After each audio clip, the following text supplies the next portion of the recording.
ஏற்பாட்டிலே கானான் தேசத்தை தேவன் வாக்கு பண்ணினார். புதிய ஏற்பாட்டிலே கானான் வாழ்க்கையை தேவன் வாக்கு பண்ணினார். கரங்களை தட்டி கர்த்தர் என்று சொல்லுவோம்.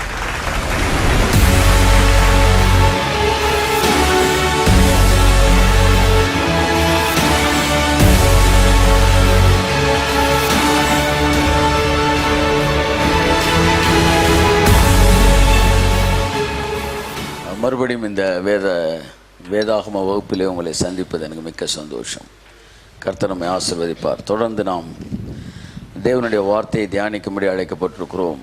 வேதம் சொல்லுகிறது, பெரோயா பட்டணத்தார் தினமும் வேத வாக்கியங்களை தியானித்தார்கள்.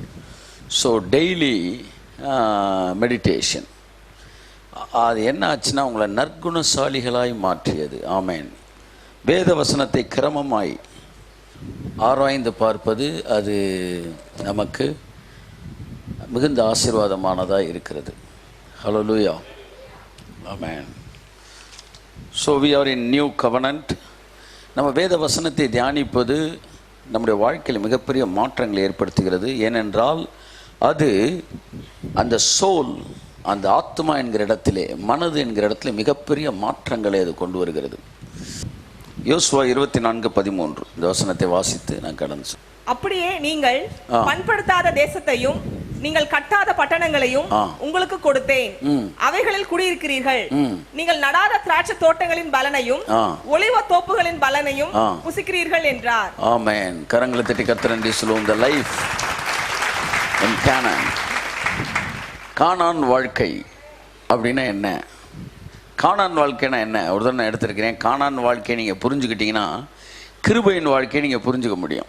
If you understand the life of canon, you can understand the life of grace. பழைய ஏற்பாட்டில் எகிப்து வாழ்க்கை, புதிய ஏற்பாட்டில் பாவ வாழ்க்கை. பழைய ஏற்பாட்டில் வனாந்திர வாழ்க்கை, புதிய ஏற்பாட்டில் நியாயப்பிரமாண வாழ்க்கை. பழைய ஏற்பாட்டில் கானான் வாழ்க்கை, புதிய ஏற்பாட்டில் கிருபையின் வாழ்க்கை. கரங்களை தட்டி கர்த்தர் நன்றி சொல்லுவோம். Praise God. ஹல்லேலூயா. பழைய ஏற்பாட்டில் எகிப்து வாழ்க்கை, நாட் இனஃப் லைஃப். புதிய ஏற்பாட்டில் பாவ வாழ்க்கை, அதாவது இயேசுவை அறியாத நாட்களில் நாட் இனஃப் லைஃப். பழைய ஏற்பாட்டில் வனாந்திர வாழ்க்கை, ஜஸ்ட் இனஃப் லைஃப். புதிய ஏற்பாட்டில் பிரமாண வாழ்க்கை, ஜஸ்ட் இனஃப் லைஃப். போதும், அன்னன்னைக்கு கிடைச்சா போதும்.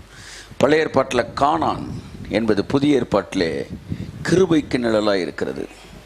கானான் பாலும் தேனும் புரண்டு ஓடுகிற ஒரு வாழ்க்கை. பால் என்றால் துதி, தேன் என்றால் வெளிப்பாடு, வார்த்தை. வெளிப்பாடும் துதியும் புரண்டு வருகிற ஒரு வாழ்க்கை கானான் வாழ்க்கை. பழைய ஏற்பாட்டிலே கானான் தேசத்தை தேவன் வாக்கு பண்ணினார். புதிய ஏற்பாட்டிலே கானான் வாழ்க்கையை தேவன் வாக்கு பண்ணினார். கரங்களை தட்டி கர்த்தர் என்று சொல்லுவோம். அவர்கள் கானானுக்குள் போனார்கள், இங்கோ கானான் நமக்குள் வந்தது. ஹல்லேலூயா. அது நலமும் விசாலமுமான தேசம், இதுவும் நலமும் விசாலமுமான ஒரு வாழ்க்கை. அங்கே எதிரிகள் இல்லாத ஒரு தேசம், இங்கே எதிரிகள் முற்றிலும் அழிக்கப்பட்ட ஒரு வாழ்க்கை. ஹல்லேலூயா. So if you understand what Canaan life is, you can understand what the life of grace is. So நண்புக்குரியவர்கள் அதை புரிந்து கொண்டவர்களாக இருக்க வேண்டும். இப்போ கானானுக்குள் நுழைஞ்சோன்னு யோசுவா அவங்கள பார்த்து சொல்கிறான், கானான் வாழ்க்கை என்னன்னு பார்த்துக்காங்க. அதே தான் கிருபைக்குள்ள. கானான் என்ன வாழ்க்கை? வாசிங்க.